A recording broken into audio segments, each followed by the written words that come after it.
प्यारे दोस्तों, नमस्ते। आज मैं आपको एक बड़ी ही रोचक कहानी सुनाने जा रही हूँ। बहुत समय पहले की बात है। माधोपुर गांव में सरला नाम की एक बूढ़ी औरत रहती थी। सरला दुर्गा माँ की परम भक्त थी। सरला सुबह शाम दुर्गा माँ की पूजा आराधना करती रहती थी। सरला की दुर्गा माँ के प्रति भक्ति को देखकर गांव वाले भी उसमें श्रद्धा रखते थे। उसने अपनी सारी जमीन गांव के अस्पताल के लिए दान कर दी थी। उसका स्वभाव और लोगों के प्रति प्रेम के कारण उसके घर में लोगों का आना जाना लगा ही रहता था। मेरी पत्नी के पेट में बहुत दर्द हो रहा है। इतनी रात को मैं क्या करूं, कुछ समझ नहीं आ रहा है। चिंता मत करो दीनू, मैं चलती हूँ तुम्हारे साथ। माता रानी सब ठीक कर देगी। सरला बिना स्वार्थ के सबकी मदद करने को तत्पर रहती और किसी के भी पुकारने पर दिन हो या रात उसकी सहायता के लिए चल पड़ती। उसका समय या तो दुर्गा माँ की भक्ति में बीतता या लोगों की मदद करने में। सरला की अपार भक्ति को देखकर दुर्गा माँ से रहा नहीं गया और वो धरती लोक पर आकर सरला को दर्शन देती है और उससे खुश होकर सरला को आशीर्वाद देती है। सरला, तुम जैसी भक्त को पाकर मैं बहुत खुश हूँ। जैसे भगवान बिना भक्त अधूरे हैं, वैसे ही भक्त बिना भगवान भी अधूरे हैं। इसीलिए मैं तुमसे मिलने चली आई। बोलो सरला, तुम्हें आशीर्वाद के रूप में क्या चाहिए? मैं तुम्हारी सारी मनोकामना पूर्ण करूंगी। सरला अपनी चौकी पर बैठकर देवी माँ के भजन गाया करती थी। न जाने उसे क्या सूझा, उसने देवी माँ से कहा, माँ, मुझे ये आशीर्वाद दीजिए कि जब तक मैं अपनी इस चौकी में बैठी रहूं और आपका ध्यान करती रहूं, कोई मुझे यहाँ से उठा कर ना ले जा सके। दुर्गा माँ को भी लगा कि चौकी में बैठी हुई सरला की भक्ति में विघ्न नहीं पड़ना चाहिए, इसीलिए उन्होंने तुरंत कह दिया, तथास्तु। ऐसा कहकर दुर्गा माँ अंतर ध्यान हो जाती है। ऐसे ही कुछ वर्ष गुजर जाते हैं। सरला उसी तरह अपना जीवन व्यतीत कर रही थी। उधर यमलोक में यमराज चित्रगुप्त के साथ बैठकर बातें कर रहे थे। चित्रगुप्त, जरा देखो आज रात किसकी बारी है? चित्रगुप्त अपनी लिस्ट चेक करके कहते हैं, आज माधोपुर की सरला की बारी है। चित्रगुप्त, मुझे ये बताओ कि वो स्वर्ग जाएगी या नरक? नरक का तो कोई सवाल ही नहीं उठता प्रभु। ये औरत बहुत अच्छे स्वभाव की है। गांव वाले इस औरत से बहुत प्रेम करते हैं। इसके मृत्यु का तो आज तक किसी ने सोचा तक नहीं है। मृत्यु के बारे में सोचना मनुष्य का काम नहीं है चित्रगुप्त, ये हमारा काम है और मुझे मेरा काम करना ही पड़ेगा। आज रात को मैं इस औरत को यमलोक लेकर आऊंगा। रात हो जाती है और सरला जमीन पर बैठी खाना खा रही थी। इतने में यमराज वहां प्रकट हो जाते हैं और सरला से कहते हैं, सरला, सरला, तुम्हारे जाने का वक्त आ गया है।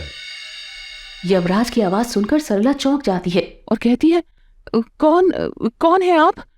मैं यमराज हूँ। इस पृथ्वी लोक पर तुम्हारा समय पूरा हो गया है। अब तुम्हें मेरे साथ यमलोक जाना पड़ेगा। ये सुनकर सरला चौंक जाती है और रोने लगती है। नहीं नहीं, मैं नहीं जाऊंगी। मुझे अभी जीना है। गांव वालों की सेवा करनी है। उनके लिए अस्पताल बनवाना है। माता का बड़ा मंदिर बनवाना है। मुझे पता है कि ये गांव वाले तुझसे बहुत प्यार करते हैं और तू भी इनके साथ बहुत प्रेम से रहती है, पर मानव जीवन का आखिरी सच तो मृत्यु ही है और उसी सच के चलते मैं तुझे यमलोक लेने आया हूँ। सरला रोती रहती है और फिर तभी सरला को दुर्गा माँ का दिया हुआ आशीर्वाद याद आता है। वो भागकर अपनी चौकी पर बैठ जाती है और देवी माँ का ध्यान करते हुए कहती है, ठीक है यमराज जी, मैंने अपनी देवी माँ का ध्यान कर लिया। अब मैं जाने के लिए तैयार हूँ। ठीक है, तो अब चल मेरे साथ यमलोक। यमराज ने देखा सरला चौकी पर बैठी हुई दुर्गा माँ का ध्यान कर रही थी। ये देखकर यमराज ने कहा, अरे अब पूजा पाठ का समय नहीं है, जल्दी चल, देर हो रही है। ये सुनकर सरला ने कहा, अगर लेकर ही जाना है तो मुझे इस चौकी से नीचे उतार कर ले जाओ। ये सुनकर यमराज सरला को अपने साथ ले जाने के लिए हाथ बढ़ाते हैं, लेकिन उनका हाथ चौकी तक पहुंचता ही नहीं। किसी अदृश्य शक्ति की वजह से उन्हें झटका लगता है।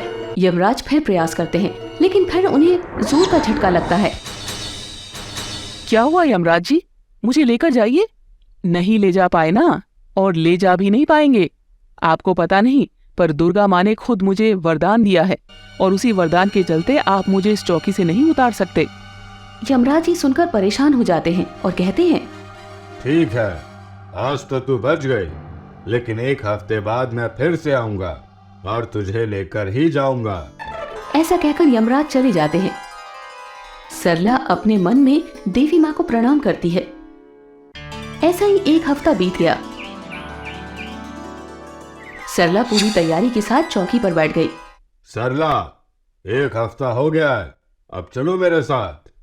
अभी मेरा पृथ्वी पर काम पूरा नहीं हुआ है, आप मुझे नहीं ले जा सकते। देवी माँ के आशीर्वाद से मुझे यहाँ से कोई नहीं ले जा सकता।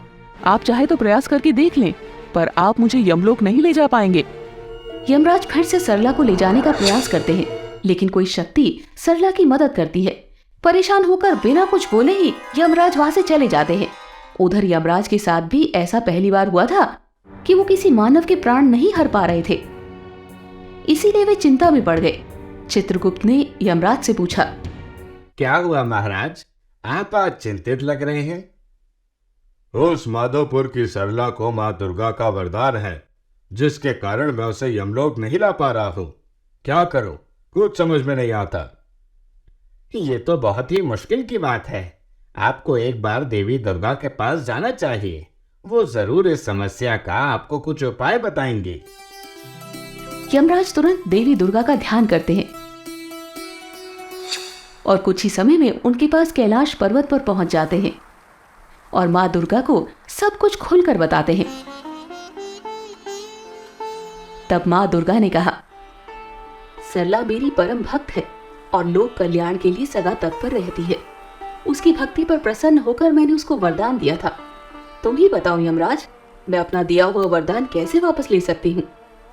माता, ये तो विधि का विधान है। सरला के पृथ्वी पर दिन पूरे हो चुके हैं। उसे कुछ दिन स्वर्ग में बिताने के बाद नया जन्म लेना है, पर वो मोह माया के कारण अपने जीवन को छोड़ना ही नहीं चाहती, और आपके दिए वरदान के कारण मैं अपना कर्तव्य निभा भी नहीं पा रहा हूँ। माँ, आप मेरा मार्गदर्शन करें। ठीक है यमराज, मैं आपको एक उपाय बताती हूँ। आप अपनी समस्या लेकर मेरे पुत्र गणेश के पास जाइए, वो जरूर आपकी मदद करेगा। फिर यमराज गणेश जी के पास जाते हैं और उनसे सारी बातें विस्तार पूर्वक बताते हैं। और सब कुछ सुनने के बाद गणेश जी कहते हैं, यमराज जी, जब तक सरला उस चौकी पर बैठी है उसे आप नहीं ले जा सकते, पर अगर वो खुद आपके सामने उस चौकी से नीचे उतर कर आए तो मैं उसे लेकर आ सकता हूँ। ठीक है यमराज जी, आप निश्चिंत होकर जाइए, मैं सब कुछ संभाल लूंगा। शाम का समय था। उधर सरला अपनी चौकी पर बैठकर माता का नाम जप रही थी। उसे लगा कि यमराज ने हार स्वीकार कर ली है, पर तभी यमराज जी प्रकट हो गए। यमराज को देखकर सरला ने कहा, क्या हुआ यमराज, आप फिर से चले आए? आपको हार मान लेनी चाहिए, मैं तो नहीं जाने वाली। सरला की बात खत्म ही नहीं हुई थी कि तभी एक चूहा उछलकर सरला के सामने आ जाता है और सरला उस चूहे को देखकर डर के मारे चौकी से नीचे उतर गई। यमराज इसी वक्त का इंतजार कर रहे थे। उन्होंने सरला को चौकी से नीचे उतरते ही पकड़ लिया और यमलोक लेकर चले गए। सरला रोने लगी। नहीं, ये कैसे हो सकता है? मैं मरना नहीं चाहती, मुझे तो अभी और जीना है। तुम्हारी मृत्यु हो गई है। ये नहीं हो सकता, ये कैसे हो गया? हमेशा याद रखना, प्रकृति के सामने मनुष्य बहुत छोटा है। जन्म और मृत्यु दोनों एक ही नियम है, मनुष्य उसे टाल नहीं सकता, चाहे कोई कितना भी अच्छा क्यों ना हो, उसे एक ना एक दिन तो मरना ही होगा। कहानी से हमें ये शिक्षा मिलती है कि अपने अपने कर्मों के हिसाब से इंसान को स्वर्ग और नर्क की प्राप्ति होती है, पर मृत्यु ही मनुष्य का अंतिम सत्य है।